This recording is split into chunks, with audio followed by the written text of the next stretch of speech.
ओम श्री परमात्मने नमः। हे जितेंद्रिय, यद्यपि तुम में पंडित के समस्त गुण हैं, पर एकमात्र आत्मज्ञान से ही वंचित हो। इसी कारण तुम शोक समुद्र में गोते लगा रहे हो। अब मैं सर्वप्रथम तुम्हारे समस्त शोक संताप को दूर करूंगा। उसके उपरांत युद्ध की सुध बुध लूंगा। एक बार तुम्हारे ही समान एक मुनि कुमार शोक संताप हो गया था। उसकी दशा को सुनो। अब तुम वह पवित्र कथा सुनो जिसके सुनते ही शोक भ्रम का नाश हो जाएगा। दीर्घतपा नामक एक दृढ़व्रती संत थे, जो गंगा जी के तट पर अपनी धर्म पत्नी के साथ वास करते थे। वे विज्ञान वेत्ता मुनि आत्मज्ञान परायण थे। उनकी राग द्वेष रूपी दुखद रात्रि का नाश हो गया था।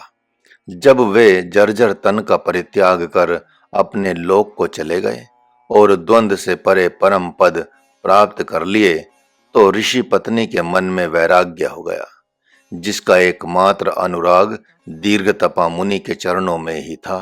अतः उस सौभाग्यशालिनी ने भी यौगिक क्रिया द्वारा शरीर त्याग कर पति के मार्ग का अनुगमन किया।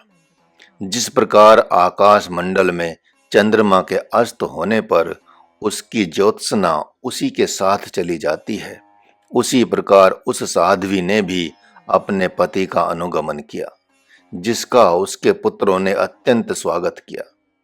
उन दोनों के शरीर छोड़ने पर पुण्य नाम से जगत विख्यात ज्येष्ठ पुत्र को कोई शोक संताप नहीं हुआ, परंतु पावन नामक जो उनके छोटे भाई थे, उनके मन में ऐसी असह्य वेदना हुई जिसका वर्णन नहीं किया जा सकता। जब बड़े भाई पुण्य ने अपने माता पिता का श्राद्ध कर्म संपन्न कर लिया, तो शोकग्रस्त पावन के पास आकर बोले, हे प्रिय, मोह ही शोक का कारण है, अतः इस अज्ञान में घोर रात्रि को त्याग दो। तुम्हारे माता पिता उस मोक्ष पद को प्राप्त कर चुके हैं जिसे संत जन आत्म स्वरूप बताते हैं। हे प्रिय, वही परम पद समस्त जगत के प्राणियों का आश्रय है। उसके बिना सभी जीव आश्रय रहित हैं। हे तात, जब माता पिता जो जीतात्मा एवं ब्रह्मवेत्ता थे, संसार रूपी कुएं में न पड़कर अनग अचिंत्य ब्रह्म को प्राप्त होकर आत्म स्वरूप हो गए, तब तुम उनके लिए व्यर्थ में बार बार शोक संताप क्यों करते हो? मोह से उत्पन्न हुई ममता में भावना ने तुम्हें आज अच्छी तरह से बांध लिया है। जो माता पिता स्वप्न में भी सोचनीय नहीं थे, उनके विषय में शोक संताप करते हुए तुम्हें लज्जा नहीं लगती? हे भाई, यथार्थ में वे तुम्हारे माता पिता नहीं थे, अतः तुम व्यर्थ में विषाद कर रहे हो, जो दुख ही देने वाला है। तुम यह समझ लो कि जिस प्रकार वन प्रदेश में जल बहने के लिए हजारों नाले होते हैं, उसी प्रकार तुमने बहुत से जन्म लिए हैं और उन जन्मों में तुम्हारे असंख्य माता पिता हो चुके हैं। उन्होंने वहां असंख्य पुत्रों को जन्म दिया है। एकमात्र तुम ही उनके पुत्र नहीं हो, जिससे मन में इतने विकल हो रहे हो। जिस प्रकार जल में तरंग प्रकट होकर विलीन होती रहती हैं, उसी प्रकार अनेक जन्मों से असंख्य पुत्र आते और चले जाते हैं। यदि नीति सच में शोक करने को कहती है एवं तुम्हारे समान मोह को चित्त में धारण करने को कहती है, तो अनेक जन्मों में जो हमारे बहुत से माता पिता हो चुके हैं, उनके लिए हृदय में विशेष शोक संताप क्यों नहीं करते? अतः ऐसा जानकर अपने हृदय का विषाद त्याग कर अपने निष्पाप एवं दुख रहित स्वरूप का चिंतन करो। हे प्रिय, इस जगत भाव की कल्पना के कारण ही यह सब प्रपंच हृदय में भासमान हो रहा है, अन्यथा माता पिता और स्वजन आदि कोई भी हृदय में वास कर ही नहीं सकते। अतः हे तात, तुम ज्ञान दृष्टि से चिंतन करो कि इस जगत में सत्य क्या है, सबका मिलन कहाँ से हुआ है, तथा शरीर त्याग कर सभी पुनः कहाँ जाएंगे। सबके आदि अंत और मध्य के विषय में तुम्हारे पास कुछ भी प्रमाण नहीं है। हे अनुज, अब से भी तुम शोक, मोह और संताप भूलकर इस रहस्य की खोज करो।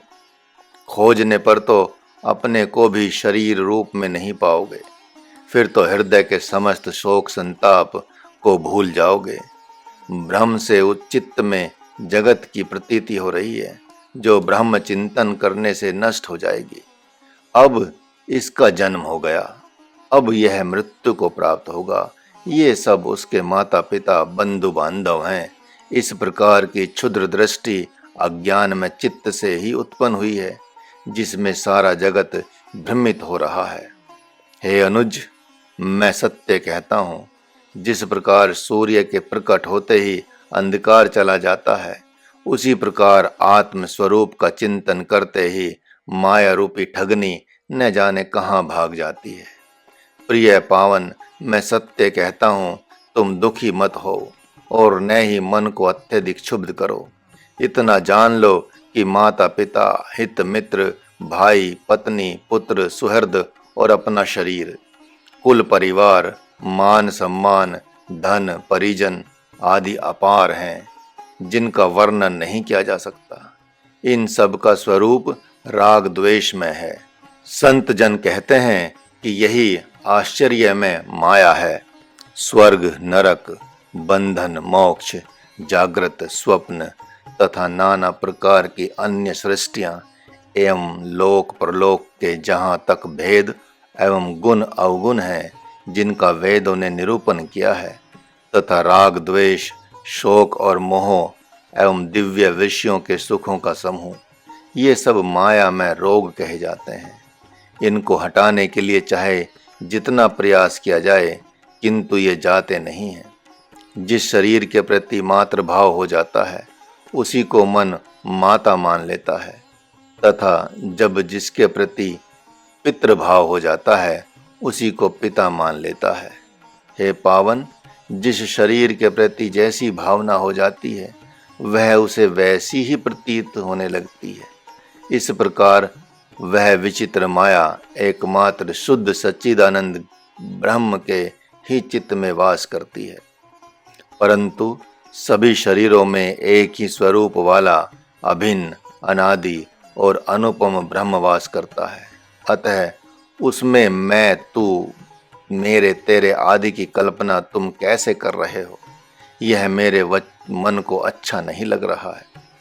जब इंद्रियातीत ब्रह्म ही सर्व रूपों में, सब जगहों में तथा सब शरीरों में वास करता है, तब तुम यह बात कैसे कह रहे हो कि ये माता पिता, भाई बहन, हित मित्र एवं वैरी हैं?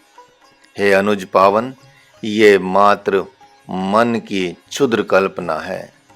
मन में ऐसा विचार करके समस्त बकवास का परित्याग कर दो। यह शरीर तो मांस और अस्थि का ढांचा मात्र है। अब तुम अपने सत्य स्वरूप की खोज करो। इसमें मज्जा, रक्त, पीव और लार की बहुतायत है, जिस पर चमड़े और बाल से श्रृंगार किया गया है। इस अस्थि पंजर में 10 इंद्रियां रूपी दरवाजे दिखाई दे रहे हैं, जिसमें वायु का संचार हो रहा है। इन उपरोक्त अंग उपांगों में तुम्हारे माता पिता कौन हैं, जिससे तुम इतने विकल हो रहे हो? अब तुम ही बताओ कि रक्त, पित्त, मांस, हाथ, पांव, पीठ और वायु, 10 इंद्रियों तथा अन्य दूसरे अंगों में से तुम कौन हो? मेरे अनुसार तुम इन सब से असंग हो। हे पावन, जन्म लेना, मरना, घटना, बढ़ना, भूख एवं प्यास लगना, ये सब तो शरीर के धर्म हैं। अब तुम अपने धर्म की खोज करो, यही जीवन का सार है। मैं पावन हूँ, तुम पुण्य हो, यह तुम्हारा झूठा ज्ञान है। आत्मा से भिन्न जो लिंग अर्थात सूक्ष्म शरीर है, जो बहुत सी योनियों में जगत में घूमता फिरता है और जो बहुत जन्मों से जगत रूपी कुएं में पड़ा हुआ है, यदि उसे ही तुम अपना स्वरूप मानते हो, तो भी हे तात, तुम सोच करने के योग्य नहीं हो, क्योंकि उन योनियों में भी तुम्हारे बहुत सारे लोग थे। वहाँ भी तुम्हारे माता पिता, भाई, पुत्र, स्त्री एवं स्वजन संबंधी थे, तथा अपार वैभव भी था। उनका उसी समय नाश हो गया जब तुम इस जगत रूपी यज्ञशाला में आए। तुम उन सभी की चिंता क्यों नहीं कर रहे हो? क्या तुम समझते हो कि वे सब शोक रहित अर्थात आत्मज्ञानी थे? अरे, वे पूर्व योनि के माता पिता बंधु बांधव तो अपने प्राण त्याग कर वन्य पशु हो गए हैं। वे इसी वन प्रदेश में विचरण कर रहे हैं जिन्हें तुम नहीं जानते हो और अज्ञान के कारण इन्हें पशु समझ रहे हो। हे बुद्धिमान, यह माया में अज्ञान अति विचित्र है। अतः जो तीनों कालों में कभी भी अपने नहीं थे, उन्हें माता पिता बंधु बांधव मानकर इतना शोक संताप मत करो। तुम भी इस संसार में बहुत बार जन्म ले चुके हो।